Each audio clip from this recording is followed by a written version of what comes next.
Olá, Marcelo falando aqui do canal Palavra das Escrituras, que tem como objetivo falar da Palavra de Deus para que você possa meditar e aplicar no seu dia a dia. Hoje vamos falar de uma passagem que está em Lucas capítulo 7, a viúva da cidade de Naim. A partir do versículo 11 até o versículo 17 eu vou ler. No dia seguinte, dirigiu-se Jesus a uma cidade chamada Naim, e iam com ele os seus discípulos e numerosa multidão. Como se aproximasse da porta da cidade, eis que saía o enterro do filho único de uma viúva, e grande multidão da cidade ia com ela. Vendo-a, o Senhor se compadeceu dela e lhe disse: não chores. Chegando-se, tocou-lhe o esquife, que esquife é aquele suporte, é tipo uma maca, onde ficava o caixão ou o corpo da pessoa que tinha falecido, né? E parando os que os conduziam, disse: jovem, eu te mando, levanta-te. Sentou-se o que estivera morto e passou a falar, e Jesus o restituiu à sua mãe. Todos ficaram possuídos de temor e glorificaram a Deus, dizendo: grande profeta se levantou entre nós, e Deus visitou o seu povo. Esta notícia a respeito dele divulgou-se por toda a Judéia e por toda a circunvizinhança. O que podemos aprender desse texto, né? Primeiro, Naim. O que significa o nome Naim, né? Que a cidade se chamava Naim. Significa aconchego, tranquilidade, calma, ou seja, aparentemente era uma cidade tranquila. Pensa em uma cidade do interior, bem tranquila, com aquela segurança, né? Não acontece nada de grave. Vamos mentalizar, vamos imaginar que essa cidade fosse uma cidade dessa forma, uma cidade tranquila, né? Segundo, por que o texto enfatiza que aquele defunto era filho único de uma viúva, né? Que fala aqui no versículo 12, né? Saía o enterro do filho único de uma viúva. Por quê? Aí tem um contexto histórico, né? Tem um contexto histórico aí. Que daqui a pouco eu vou falar o porquê que foi enfatizado isso. Antes disso, eu vou falar o encontro da morte com a vida. Que é o texto aqui, né? Primeiro, no versículo 11 fala que junto com o defunto estava uma grande multidão. E olha que interessante, no versículo 12 fala que, no versículo 11 fala que com Jesus estava uma grande multidão. E no versículo 12 fala que com o defunto estava acompanhando uma grande multidão também. Olha que interessante, é a morte com a sua multidão, onde as pessoas vão velar o corpo, né? E Jesus com sua multidão, onde as pessoas seguem Jesus. Houve um encontro entre a morte e a vida. A multidão acompanhando a morte e a multidão acompanhando a vida. Muito interessante isso, né? Eu imagino que quando o milagre aconteceu, a multidão que estava acompanhando o corpo, a morte, né? Se misturou-se junto com a multidão da vida, que eram os seguidores de Jesus, e eles começaram a falar de Jesus. E houve uma grande evangelização naquele lugar. Assim eu creio, né? Outra coisa também, Jesus se coloca no lugar, né? A palavra fala no versículo 13 que vendo o Senhor, Jesus, se compadeceu dela, da viúva, e lhe disse: não chores. Então, Jesus se coloca no lugar. E se nós somos seguidores de Jesus, esse também é o nosso grande desafio.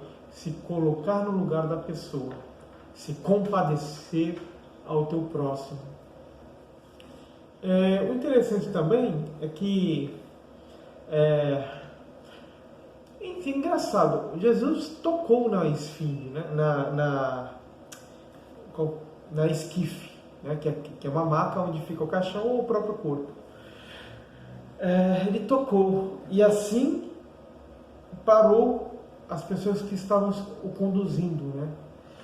Ele tocou na esquife, né? Ele para a morte, né? Ele parou aquele episódio, aquele ato, né? Assim Jesus é em nossa vida. Jesus vem para parar aquilo que está caminhando para a morte, né? Jesus vem parar aquilo que vai nos fazer morrer, pecar, né? Basta estar conectado com Cristo. Mas, fora essa parte, né, até mesmo um pouco poética, eu queria falar um pouco do perfil dessa viúva, que daí entra o contexto histórico que eu falei no começo do vídeo. Fala que como se aproximasse da porta da cidade, eis que saía o enterro do filho único de uma viúva. Por que o texto enfatizou filho único de uma viúva? O texto não poderia falar simplesmente que estava sendo velado uma pessoa, o corpo estava saindo da cidade junto com a multidão? Não. Fala que estava sendo levado o corpo do filho único de uma viúva. Por que o texto enfatiza isso? Isso é um contexto histórico, né? Podemos chamar de drama social. Como assim drama social? Uma mulher naquela época não tinha nenhum tipo de autoridade. Ela era totalmente submissa ao seu marido ou ao seu pai. E quando ela casava, tinha filhos, né? E quando o marido viesse a falecer, o filho teria que cuidar da sua mãe, né? Nesse contexto social daquela época, porque o homem era o objeto, o personagem patriarcal máximo, autoridade máxima da época. Então, no caso, a viúva perdia o marido, sem filhos, né? Arcava com a discriminação social, porque ela não iria conseguir mais ter recursos financeiros para sobreviver, né?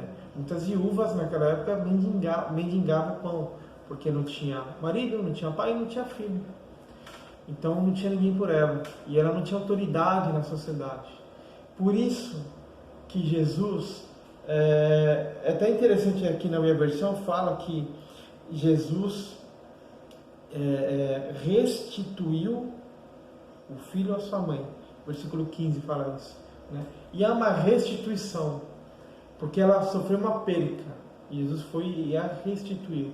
E com o filho ressuscitado, né,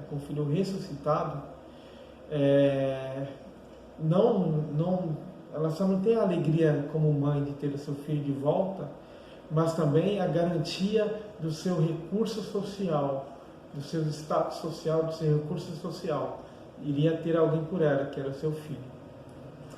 Então, é muito importante a gente pensar sobre isso. Hoje em dia, né, até mesmo no Novo Testamento já se fala que temos que cuidar das nossas viúvas, né, e dos nossos órfãos, ou seja, são pessoas que estão assim, sem ninguém por elas, né, somente Deus mesmo. Então, Jesus, dessa forma, restitui aquilo que você possa ter perdido. Você tem que confiar em Cristo. Ele para a morte, né? Ele faz o milagre, ele restitui. Mas basta você dar o primeiro passo de fé. Então esse é o vídeo de hoje. A viúva da cidade de Naim, que teve o seu filho morto restituído. Em nome de Jesus, ele foi ressuscitado, né, pelo próprio Jesus. Amém? Bom, se o vídeo fez sentido para você, que você possa curtir, compartilhar, né, para se propagar o evangelho, e se inscrever também, né? Eu termino o vídeo por aqui, né, com a viúva de Naim. Os vídeos têm falado, cada vídeo agora tem falado de um personagem bíblico, que você possa meditar nesses personagens, né? E essa viúva de Naim também, né? Como ela foi restituída, né? Não tinha mais nada e agora tinha o filho de volta, né? Que você possa, em nome de Jesus, ter uma fé no qual você consiga crer que se houve alguma perca, pela misericórdia de Deus, né? Se você sofreu alguma perca, pela misericórdia de Deus, Deus pode te restituir, se for da vontade dele, claro, né? se isso for para a honra e glória de Deus também. Que o Espírito Santo de Deus mova agora a sua fé, para que você possa ter de volta aquilo que Deus quer que você tenha de volta. Em nome de Jesus. Amém.